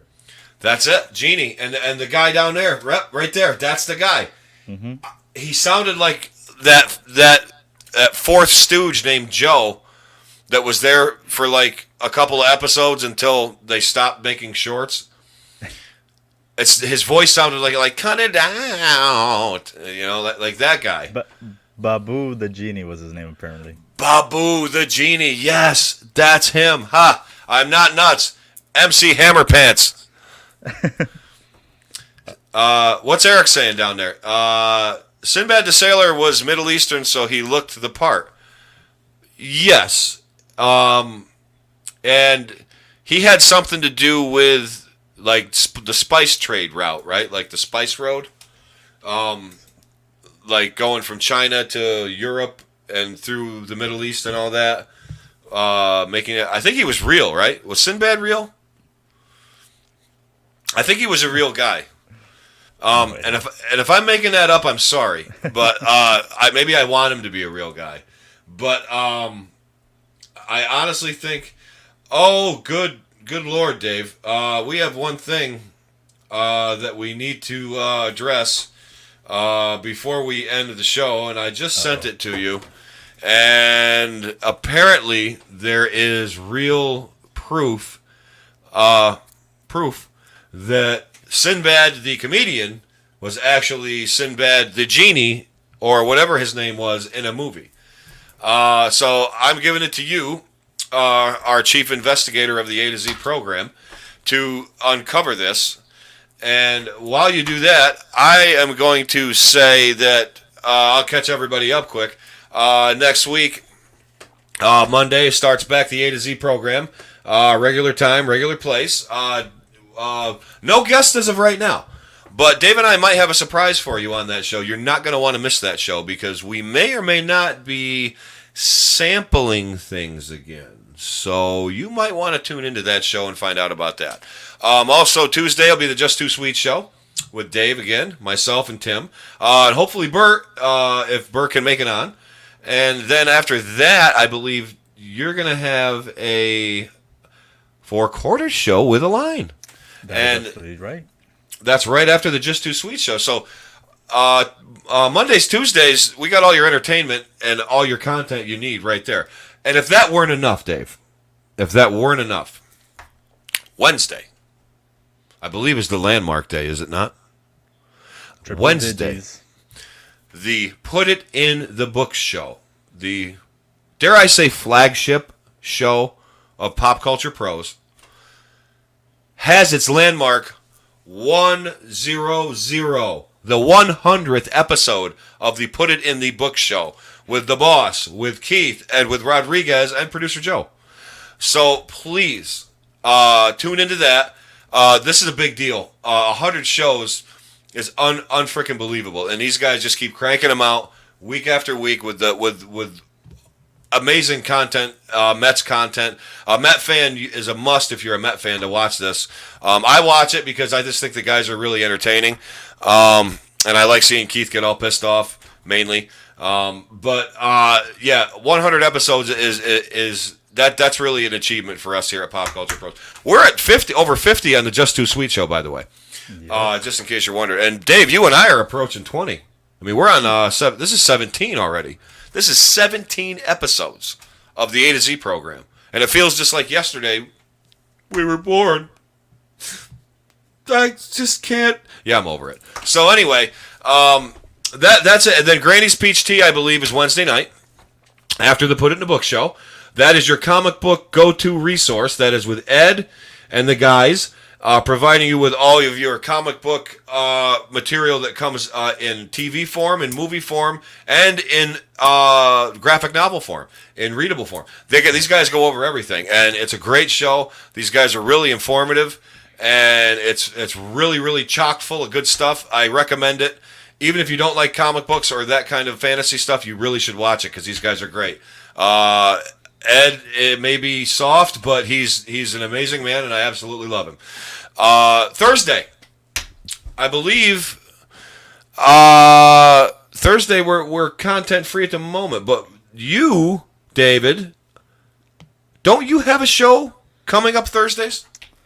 We do. It's the Pro. I need to make sure I get this right. Stream War Pros, which is going over the streaming services, Hulu, Netflix, you name it, Paramount Plus, even HBO Max, and we'll talk about basically what happened the previous month, what to look forward in the next month.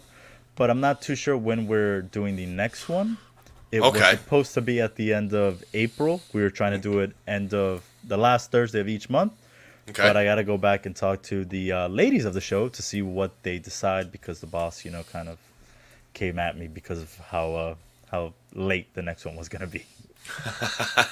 So that's good. So that's going to provide everybody with information and content about the streaming services. So, and that you're going to encompass all of them at some point, correct? Or even a little bit in each episode? Correct. Well, we'll go through each one, and then we pick like an overall winner of which service won the month. So, Oh, fuck, that's last cool. month we picked Paramount Plus because Really? they were coming out with their first couple of episodes of the Real World reunion, basically from the first one. The first one that was in New York. They got the exact same cast, threw them all together, and obviously videotaping and filming and see what they're doing after, what is it, like 30 something years? They're all 50 years Yeah. old now. Wow. That's crazy. That's been on that long. Yep. No, really? 30 years? Yeah, I think. Well, is it? Yeah, it would be 30 because I think it came out. Real World came out when I was born. 1990, 91, right? 92? 91. 92. 92. I have an invitation. There's this dude that goes, for 30 years, that's all I'm going to do. But 30 years, wow. So, yeah, everybody, we have a lot of content on this network, and we have a lot of great personalities. Everybody just contents their heart out and tries to entertain the hell out of you. We're the only real talk show / variety / comedy show. Yeah, you never know what you're gonna get here. You don't know what you're going to get here. We'll cover anything from bullshit to the stratosphere, from aliens to ants. It doesn't matter.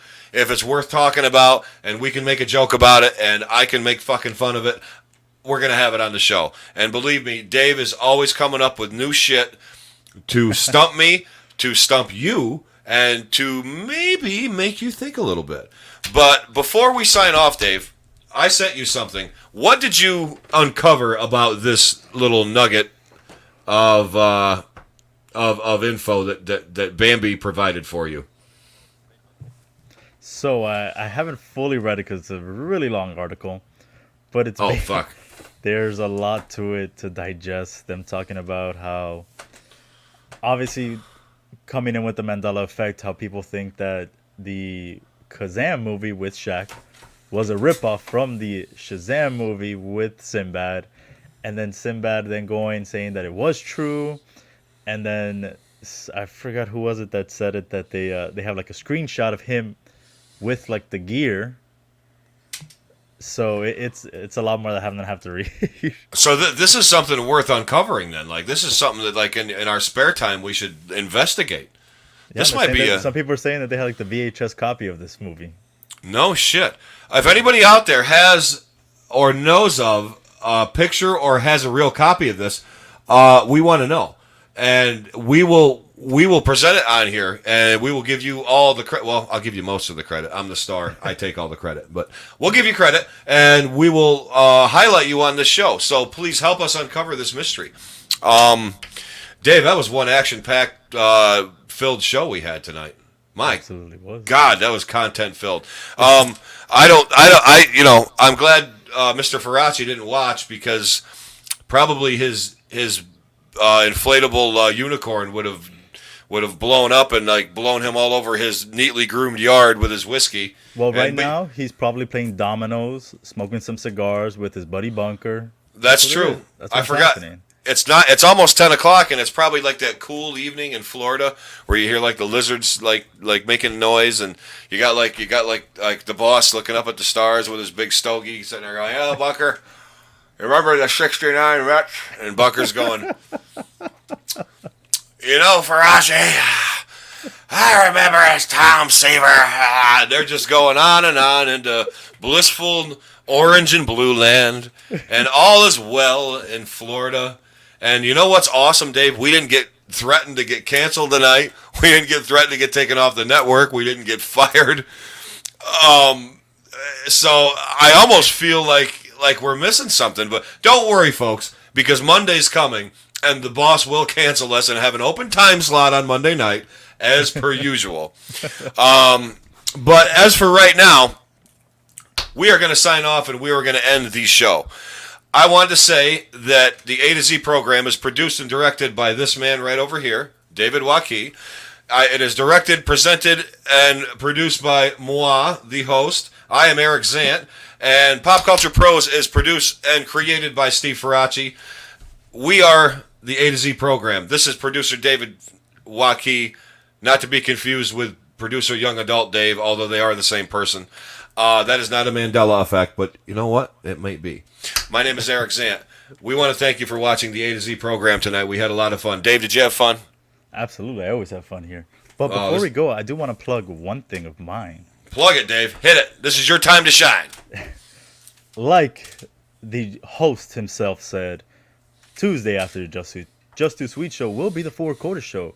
And being that it is the second to last day of March, and March being a big sports March Madness going on, myself and my co-host Aline decided that on that Tuesday we are going to do a candy bar madness, March Madness style bracket type of deal, where we're going to choose the top 8 voted by you. No. So, as soon as this is off, I already have it basically almost posted on the Pop Culture Pros group page. You will be able to vote for your favorite candy bar, whether it's Kit Kat, whether it's Almond Joy, 100 Grand, Hershey's, you name it. You're going to be able to vote for it, and we're going to select the top 8 vote getters that you guys voted for, and we're going to go ahead and try them out and crown a winner on Tuesday in overtime. Oh man, I gotta watch that. Listen, you don't want to be missing that one. There's your teaser for the Four Quarter show, Dave. Man, I wish you didn't tell me that because I want to eat like every one of those candy bars right now, even though it's 10 o'clock at night. It'll be posted as soon as the show goes off the air. So wait, before we go, what is your favorite candy bar then? If you had to pick just one. If I had to pick just one candy bar, I'm torn. But I'm gonna go ahead and say I like Reese's Peanut Butter Cups. That's a great one. But I have to give honorable mention to Zagnut because I absolutely love Zagnut. I've never had that. Oh, Dave, do yourself a favor and get a Zagnut. I guarantee you they have one at your corner store.